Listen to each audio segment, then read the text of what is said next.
ಮನುಷ್ಯ ಒಂದು ಮಾತನ್ನ ನೆನಪಿನಲ್ಲಿ ಇಟ್ಟುಕೊಳ್ಳಬೇಕು.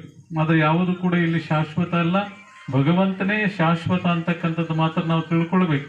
ಯಾಕಂದ್ರೆ ಅದಕ್ಕೆ ಕೇಳ್ತಾನ, ಅವನು ಎಷ್ಟೋ ಜನ ಬಂದ್ರು ಹೋದ್ರು, ಇಲ್ಲಿ ಯಾರು ಏನು ಶಾಶ್ವತವಾಗಿ ಉಳಿದಿಲ್ಲ. ಈ ಪ್ರಪಂಚವೆಂಬ ಮರಳಿನ ರಾಶಿಯಲ್ಲಿ ಕೋಟ್ಯಾನು ಕೋಟಿ ಜೀವಿಗಳು ನಡೆದು ಓದುವು, ನುಡಿದು ಓದುವು, ಮಡಿದು ಓದುವು, ಎಲ್ಲರ ಹೆಜ್ಜೆ ಗುರುತುಗಳು ಮಾತ್ರ ಇಲ್ಲಿ ಉಳಿಲಿಕ್ಕೆ ಸಾಧ್ಯ ಆಗಿಲ್ಲ. ಅಲ್ಲೋ ಇಲ್ಲೋ ಯಾರು ಸತ್ಪುರುಷರು ಮಹಾತ್ಮರ ಹೆಜ್ಜೆ ಮಾತ್ರ ಇನ್ನು ಉಳಿದಿರ್ತಕ್ಕಂಥದ್ದಾಗ್ಯದ. ಆದ್ರೆ ಎಷ್ಟು ಏನೇನ ಮಾಡಿರ್ತಕ್ಕಂಥದ್ದು ಮಹಾರಾಜರು ಇದು ಮಾಡಿರೋಂಥದ್ದು ಇಲ್ಲಿ ಏನು ಉಳಿದಿಲ್ಲ.